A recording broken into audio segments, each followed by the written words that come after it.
It was a cold day in 1891. The snow fell softly outside the windows. A small gymnasium in Springfield, Massachusetts. Inside, a young teacher, Dr. James Naismith, looked for an answer. He needed a new game to keep his students active, to survive the harsh New England winter. A game less rough than football, but requiring skill. He found 2 old peach baskets in a storeroom. He nailed them to the gymnasium balcony, 10 feet high. He wrote down 13 simple rules on a piece of paper. That day, something new was born. Not with a bang, but with the quiet thud of a soccer ball on wood. He gathered his students. He divided them into 2 teams of 9. He tossed the ball into the air. The first game of basketball was played. It was simple. It was pure. Players ran, passed, tried to toss the ball into a basket. When a shot went in, play stopped. Someone climbed a ladder to retrieve the ball. Laughter, learning. The spark of something special in that small, chilly room. A game born of simple need for connection and play. A seed planted in the dead of winter. Imagine the low light of gas lamps, the squeak of old leather shoes on polished wood, earnest faces of young men learning the new game. No soaring dunks, no three-point shots. Just the challenge of putting a ball through a hoop. Cooperation, finesse, a teacher solution that became a worldwide passion. The game did not stay in that small gym for long. The students who played for Dr. Naismith went on to become teachers and leaders themselves. They took the game with them. They carried the 13 rules in their hearts and minds. Soon, basketball was being played in YMCAs. Soon, basketball was being played in colleges all across the country. The peach baskets were replaced by iron rims with nets. The soccer ball was replaced by a ball designed just for the game. The sound of the bounce became a familiar rhythm in towns and cities. It was the sound of something growing, something spreading from person to person, community to community. The early years were a time of discovery. The game was raw and full of energy. In cramped, noisy college gymnasiums, rivalries began to form. Fans packed the stands, their voices rising and falling with every pass and shot. On the gritty outdoor courts of the cities, kids with nothing but a ball and a hoop learned the game their own way. They developed new moves. They developed new styles. They developed a new language spoken through the flow of the game. It was here, on the concrete and the asphalt, that basketball began to find its soul. It was a game for everyone. A game that you could play with friends, or practice all by yourself. The game moved with a steady beat. It was the beat of the dribble on a wooden floor. It was the beat of a train carrying a team to a new city. Early professional leagues started to appear.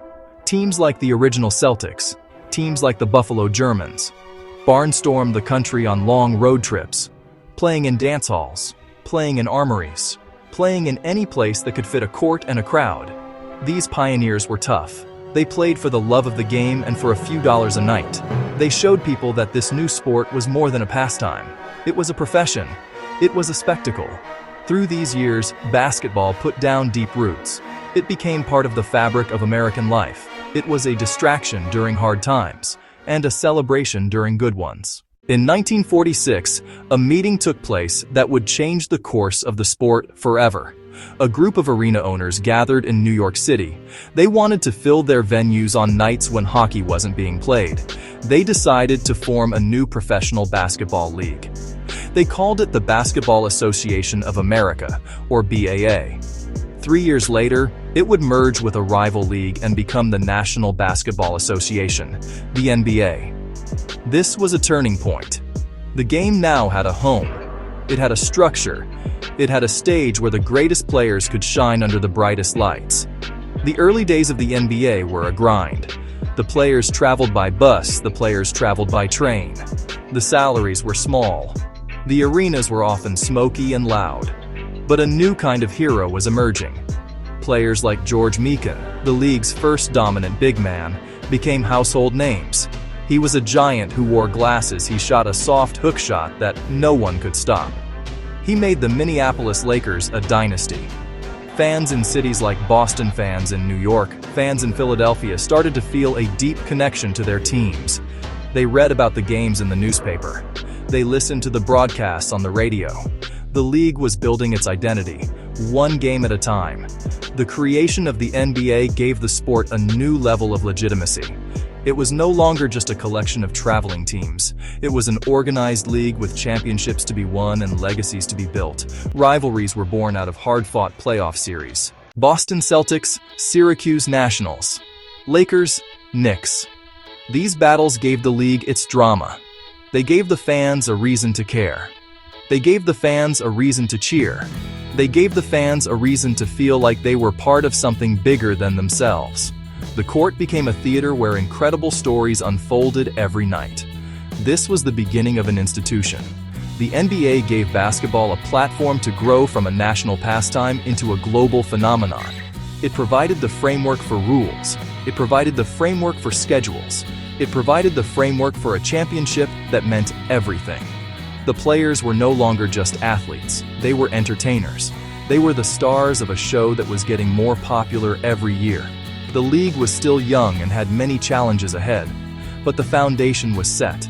A league of their own was finally here, and it was ready to showcase the giants who would soon walk its courts. From that small town in Massachusetts, across the country, across every ocean, one man, two baskets, an idea, the joy of making a shot. The 1950s and 60s saw the rise of titans. These were men who seemed larger than life. They didn't just play the game, they defined it. At the center of it all was a rivalry between two giants, Bill Russell and Wilt Chamberlain. Russell was the ultimate winner.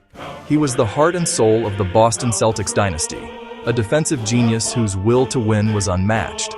He led his team to 11 championships in 13 years. As Russell himself once said, "The most important measure of how good a game I played was how much better I'd made my teammates play." He understood that basketball was a team game, and he was its greatest champion.